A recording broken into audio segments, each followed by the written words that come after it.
All right, guys. Welcome back to the show, to the Dad's on Fire show. I'm very excited that you're here. And most importantly, today we have a special guest. You know, I've been doing a lot of solos episodes, but here and there, I love bringing different guests. And today is something I don't think I had a guest to talk specifically about the subject that we are going to be talking about. So I'm pretty excited. I'm going to be trying to keep this short and sweet because I know that I could talk for hours and hours with my guest who is already here live with me. Tony, how are you doing, man? Thank you so much for being here. Awesome, Bruno. I'm doing fantastic. And hello to all the dads on fire. Honored to be here with you guys today. Thank you, man. So before anything, Tony, please let the audience knows who is Tony, man. Just tell us a little bit about your background, man. Yeah, sure. So my name's Tony DiLorenzo, guys. I am the co-founder of One Extraordinary Marriage with my beautiful wife, Elisa. We have the #1 marriage podcast on iTunes, and we've been podcasting now for 9 years. So we've been at this for a long time, sharing about our lives, being open, honest, transparent, talking about the real issues that we as men deal with. And as a dad of 2 kids, now teenagers, 16 and 13, it is truly my desire to pour into guys so that they can have the extraordinary marriage they desire. Awesome. Fantastic, man. 9 years podcasting. Wow. That's a long time. You earned the game early. Yeah, it's probably, I mean, it's been around probably what, like 12 years. So we're there. Let's put it this way, Bruno. We were in this game before there was ever like a podcast app on your iOS. I mean, honestly, dude, I don't even know how people found our show in the early days. Yeah. I didn't know how to find a podcast, to be truthfully honest, but we stuck it out, and we've built an amazing family here at One Extraordinary Marriage. Yeah, I remember. I think I started listening to podcasts. That was back in 2011, if I'm not. Yeah, so 8 years ago probably. But I still talk to a lot of people, a lot of my friends or people that I meet, and I say, you know, I have this podcast. Do you know what a podcast is? And a lot of people still don't know what podcast is. Right. So it's you know, so we still have a lot of people to help and to reach out.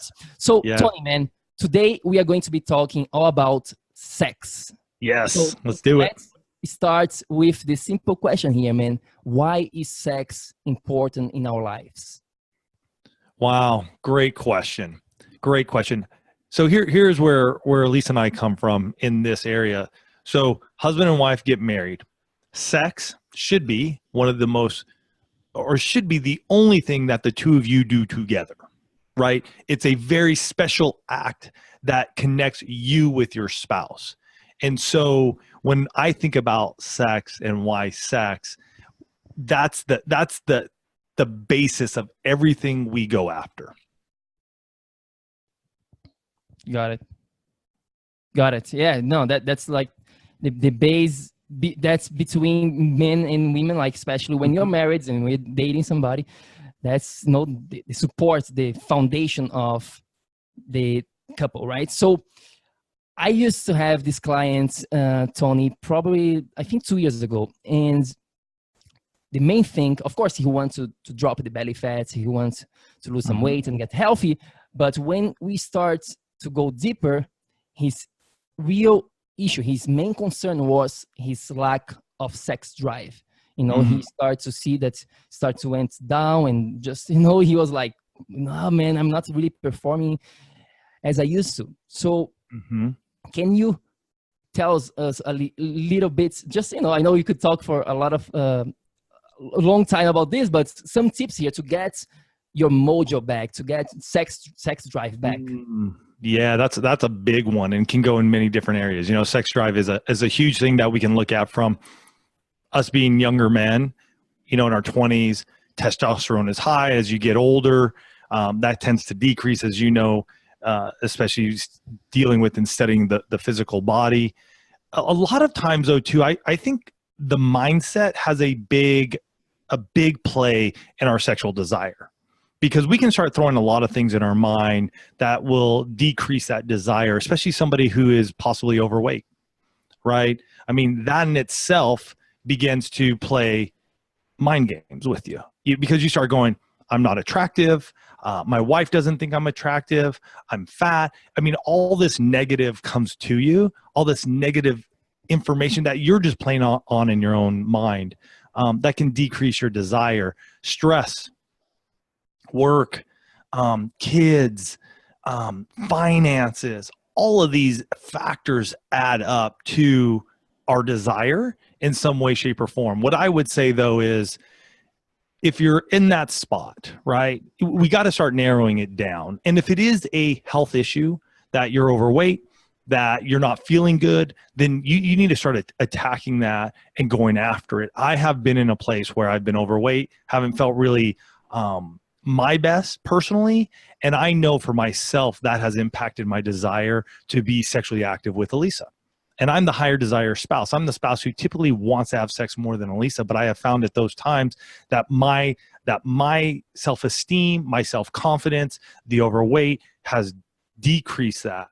And being able to hone in and going, you know what, this is the main issue and this is what I'm going to attack, has helped me profoundly. Got it. And when you're working with men and dads in general, like, do you have like a strategy to go about this, you know, getting their mojo back, or it's very personalized, it's very individual, like based on their situation? Like sometimes it's like you mentioned, could be emotional, sometimes could be just their health status, that's the testosterone is just too low, that, you know, they don't even, it's not even their fault, let's put this way. Right. I mean, yeah, you could have a decreased testosterone, you know, in your late 20s that you don't even know about. So getting professional help, medical attention, addressing it. There is no one system. That's the thing that Elisa and I have learned over the years, and that's why Elisa does all of our coaching here at One Extraordinary Marriage, is because there are little things that we need to start addressing.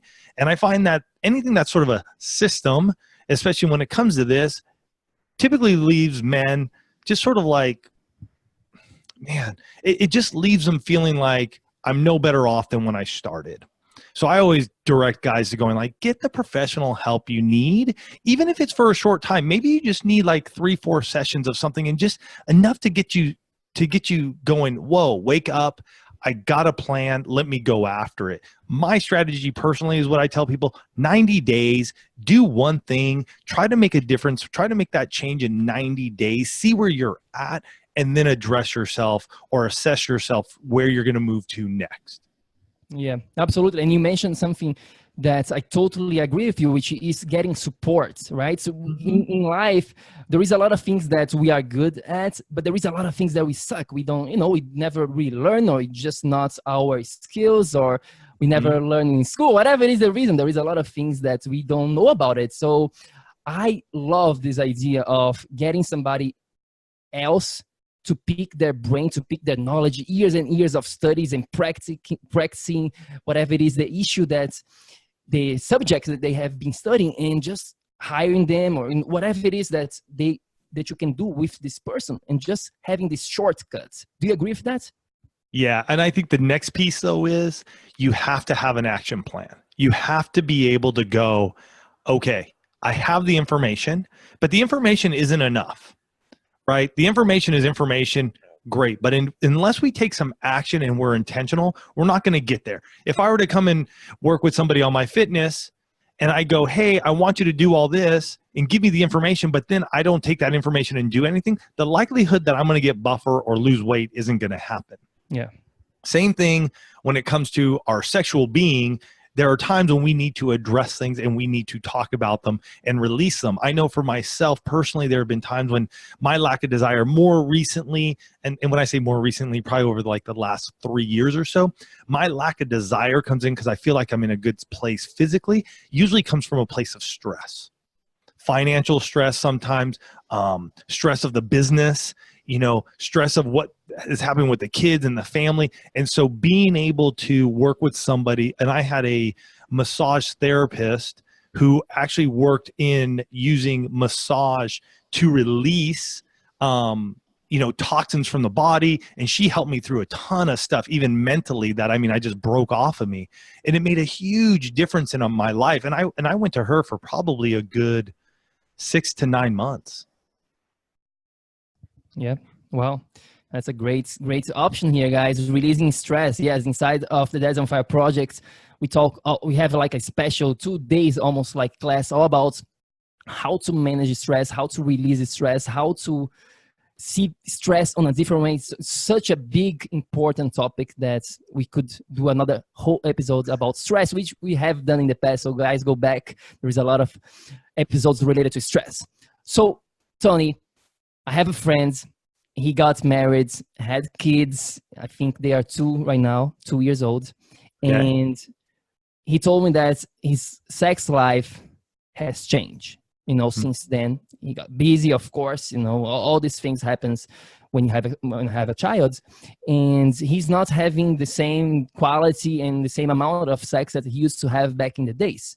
How do we get back with that, like in terms of the sexual parts, like developing a strategy? What's your best advice here for somebody who is not having the good quality and the good amount that he wants to have, but he's just quotation mark busy? Yeah. Love it.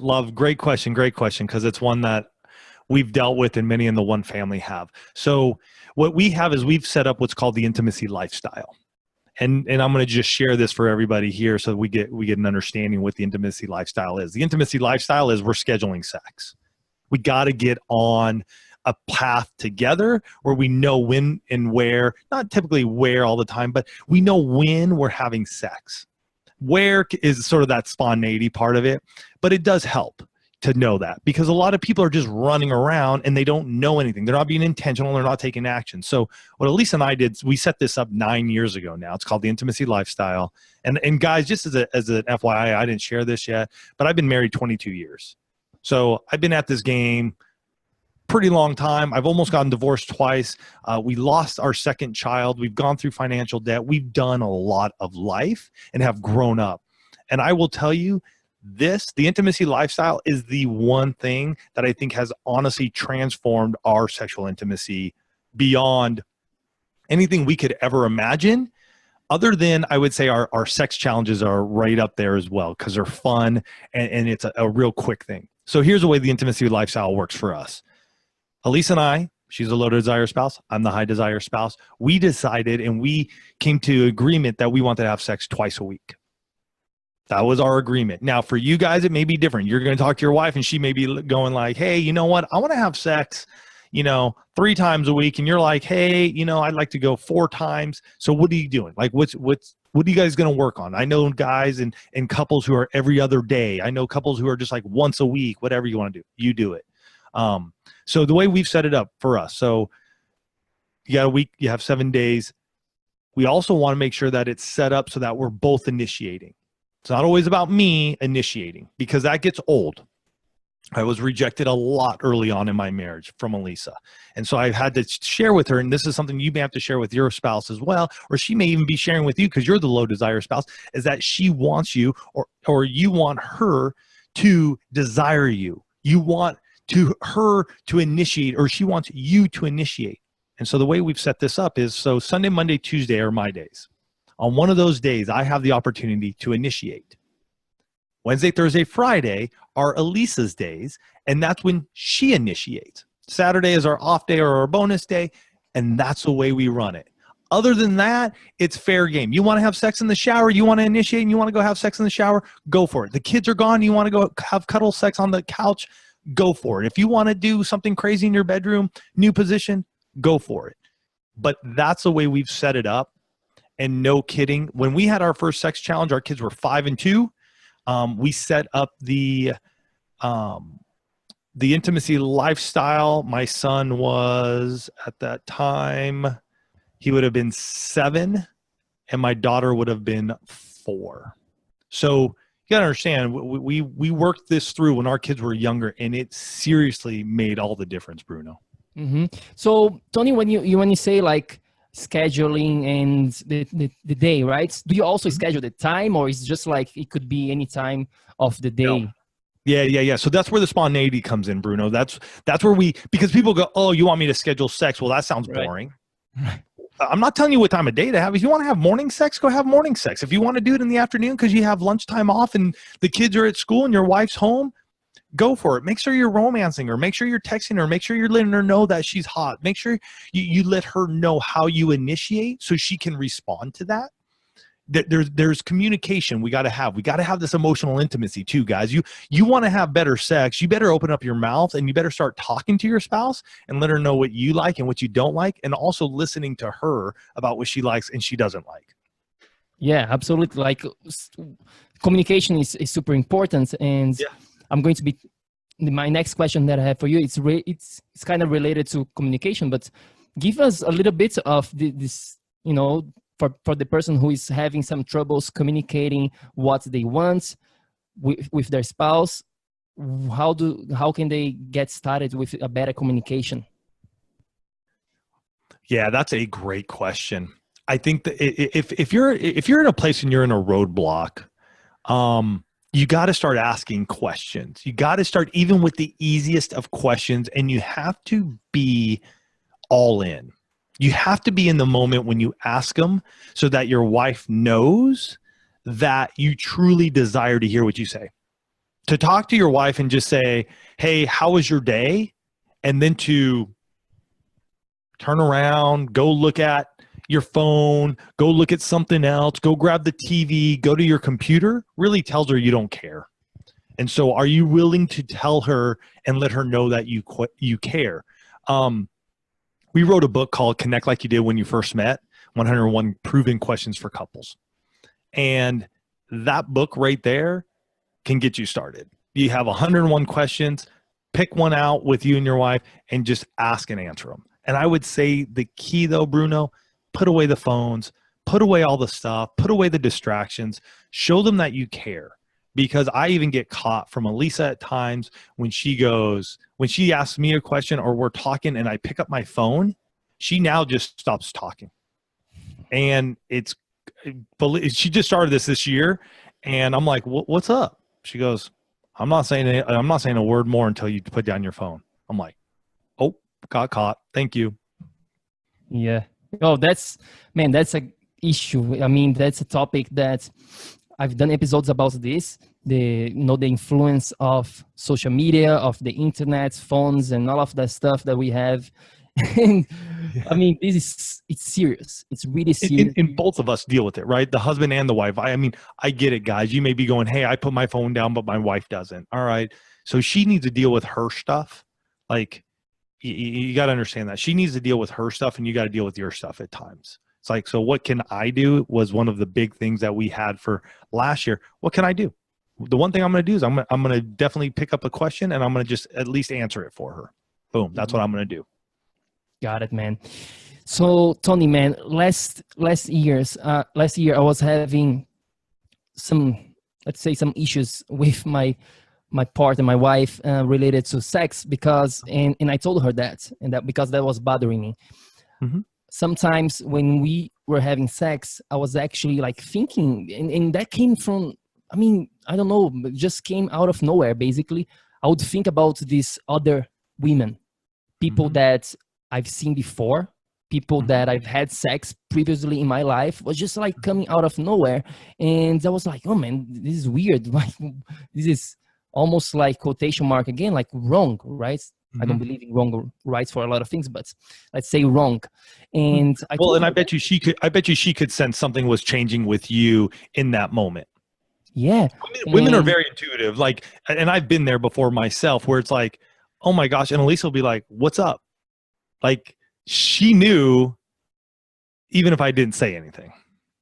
Yeah. So I told her about this, and we had like an open, very honest conversation. And since then, things have changed a lot. So for the dads who is struggling, I know that a lot of guys are struggling with the same issue here. So how do I be in the moment? It's not just about thinking about other women, but really being in the moment when having sex, or just not even during sex, but with your wife, with your partner. How do I be in the freaking moment, Tony? It's a good question. I love it. Here's a question, the rhetorical question I would ask somebody. Do you truly believe that your wife is the most beautiful thing that you've been given? Yeah. That's a question only you can answer. There was a point in time in my marriage that I didn't value Elisa for who she was. And I'm not saying beautiful in the sense of her looks. Right. Believe me. I mean, I think all of us as men could look around and go, well, she's pretty good looking, and we could compare. And yet you chose your wife for a reason. There must have been something there that connected you to her and her to you. And there's a beauty there that you definitely know. And so what I realized was happening for me, and this was a download I got, is that I wasn't seeing Elisa as my beautiful wife. She was just another woman. And so I remember just having to go through this and walk through this. And I remember an audible voice from God, it just sharing with me, just going, Tony, you need to call Elisa your beautiful wife. Okay, that's interesting. And so what ended up happening, and you can pick any words you want to, but what ended up happening was a transformation in my own heart and in my own mind. Because every time I say that, and I say that as we open up the show, I say, my name is Tony DiLorenzo, co-host, with my beautiful wife, Elisa. I will introduce Elisa to people that don't know her, who know me, and I'll say, this is my beautiful wife, Elisa. I will say over and over to people who don't even know her or are maybe talking with somebody else, and I'll be like, oh, my beautiful wife, Elisa. What has ended up happening over time, words have power. And so when we speak that truth, right? When we speak that truth, we not only remind ourselves of who our wife is, but we begin to hear it. And when we hear it, it begins to change our mind and it begins to change our brain. And so over the years of saying this, and I think I've said this to Elisa for probably the last 7 or 8 years now. I think it's probably more like 7 years.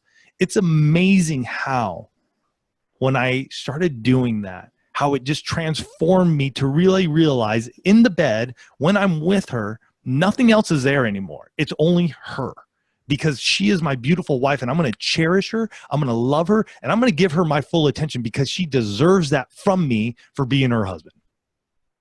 Wow. That's awesome, man. That's awesome. Thank you for the tips.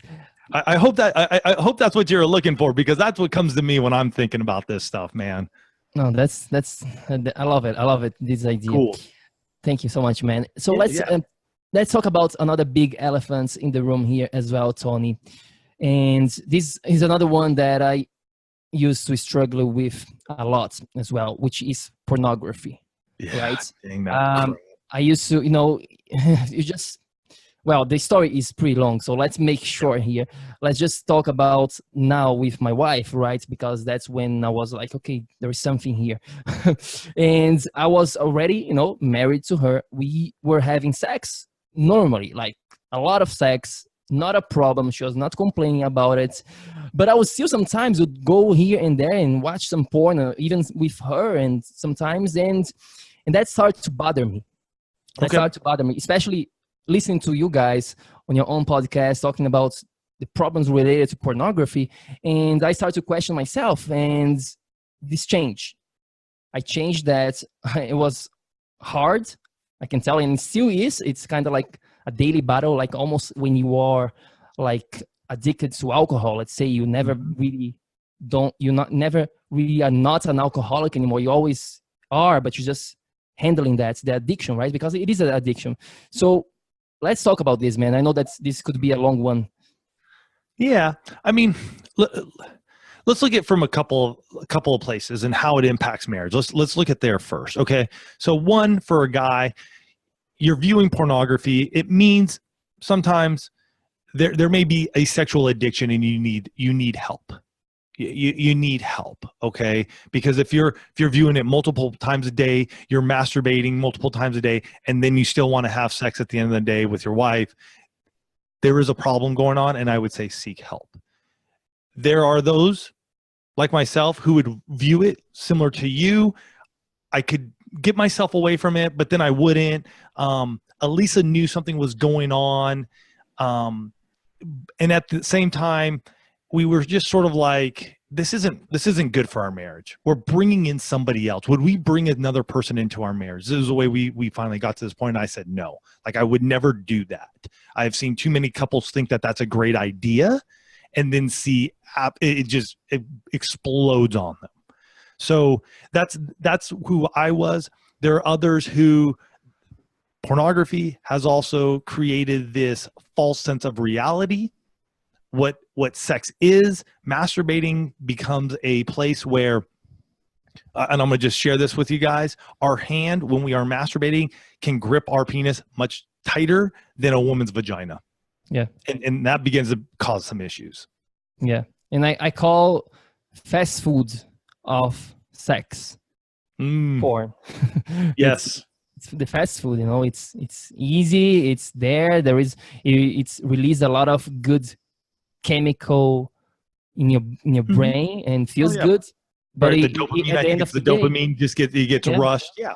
But at the end of the day, just as you know that fast food is not good for you, you also know that that's not real, because, you know, you can just, it's crazy because you have all these options there and you can keep going from one to another one, and just like your brain starts to, it doesn't really exist this in real life. Right. And then it goes to what you were saying though too, you're in the moment with your spouse and then your head's going to another woman. You're seeing something else. And I've been there myself prior to, you know, overcoming my own pornography addiction. And I'd been watching it and looking at it for 18 years. So here's a couple of things that I've seen for a number of guys. There's 3 different things that I've seen. One, you have a miraculous encounter. That was me. Miraculous encounter, heard the Holy Spirit speak to me. It was no more. It was done. A week later, I looked at pornography one time after that. Since that time, that's been 12 years now. I have not looked at it. No, it's been more than 12 years. It's been 15 years now since I've looked at pornography. Boom, done. Another is I've had a friend of mine and a number of guys as well that I've talked to and discussed have gone through books, courses, something of that nature, and have had serious breakthrough. They had to be in the right environment. They themselves had to be in the right place as well to understand what was happening and breakthrough. Another buddy of mine, longer. So for him, he was one of those guys who he could read the books and yet he didn't see any change happening. He really needed to take action. And so what he ended up doing is what he called his 40-day fast. And what his whole goal was, his main primary goal, like we were talking about this with the desire, you know, where are you at? Like pick one thing and do it. So his main goal was that for 40 days, he was going to fast. And every time he looked at pornography, it started the clock again. And so for him, it became a challenge, because for him, he's a very competitive guy and he wanted something to challenge him. So he knew he was completing something and he was achieving something. And so he would do this. And he even said it was a struggle at first. And then he did it like 2 weeks. There was 3 weeks. He completed a 40-day fast. And then all he did is he did it again. And he kept doing it again. He was still reading. He was still getting that information. He was still filling his mind, which began to rewire his brain, right, to see the beauty that his wife is instead of seeing the fast food like you said, right? And so I think it's all different from each of us. We need to be committed though. And I think that's the big thing. Be committed, you know, really realize what the damage is. You may not know it, but it's damaging your wife. You don't think it is? I see the DMs. I see the emails from wives who are heartbroken. They are distraught. Elise and I did a show sometime back. I can't remember what episode, but we talked about pornography from the wife's view and how it impacts them. And so hearing that and understanding that will give you a whole new understanding of what you're looking at and how it's really starting to put a wedge in between your marriage. I'm not saying it's the only thing, but it is one of the big things that women do see. And you know what? Again, if she's the woman you desired, you married, you know she's your wife, why are you bringing somebody else into your bedroom with you? It's just, I'll tell you, 22 years into this thing called marriage, 15 years out of pornography, I'm having better sex now than when I did in my early years when I was looking at pornography. Mm-hmm. Got it. Do you have any other like best tips and tricks here to break this? Because it is an addiction, right? Yeah. It is an addiction. I think some guys will say that because then they want to label themselves, right? Well, I'm addicted.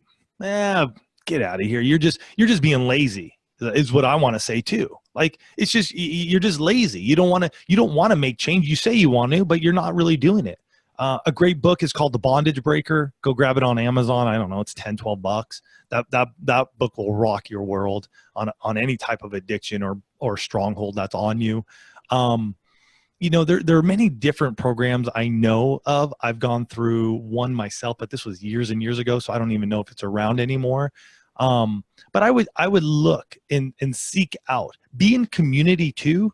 And again, being open, honest, and transparent with yourself. If you need a journal and you need to write this stuff out and get it out of you, then do it. Stop hiding in the dark. Stop, you know, cowering away, man. Man up. Let other guys know who are close to you what you're struggling with, and honestly have them hold you accountable.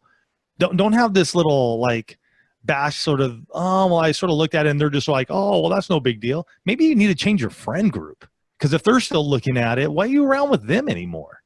You know what I'm saying? And it may hurt, and it may not be what you really think you need to do right now, but it'd probably be a really good thing for your lifetime value of your marriage and your own life.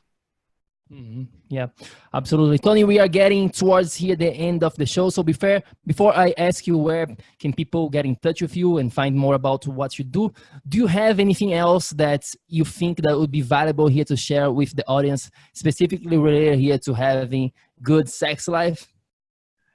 I would say the big thing is, and I said it before, but I want to share it again, man. Be open, honest, and transparent.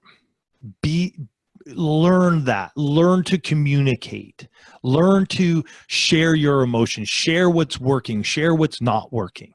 When you start to do that in life and in your marriage, you'll be surprised at the things that happen, because what you see now isn't a product of something that just happened. This is 10 years in the making, 11 years in the making now. Myself, I will tell you, if you stick on that journey and you keep working towards that and going at, you're never going to end up to the point where you think like it's the best thing ever. We're in marriages, man. Elise and I we still get in our little fights and you know, just going back and forth with each other. At the end of the day, we still love each other.